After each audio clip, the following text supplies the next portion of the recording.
What about documentary? You said you've done some work in Hmm. documentary film. How does story apply in the context of telling a true story? Yes, well, I think that my basic belief is that there isn't much difference between real life and stories. There's a big debate about that, but my feeling is that stories are reflecting things that actually happen in life, and it's a pretty true and accurate reflection.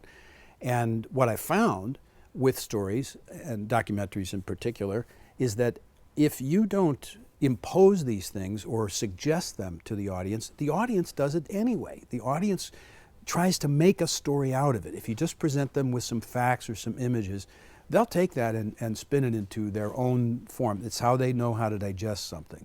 So I say, why fight that? Why not enhance those things and make it dramatic? That's the key thing, I think, is that anybody creating something wants to make it dramatic, and this is your toolkit. This is the sort of alphabet or the color wheel that you have to work with, and people are going to do it anyway, so why not enhance that? Well, and one of the other sort of forms that our clients often work in addition to telling true stories, Hmm. oftentimes is live storytelling.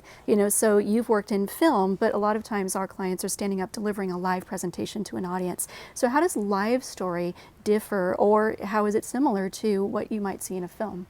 Well, you don't have the feedback loop that when you're just running a film. I mean, the audience is reacting and they'll react differently depending on the composition that night. But in the theater or when you're giving a presentation, as I do giving lectures and so forth, it's different every time.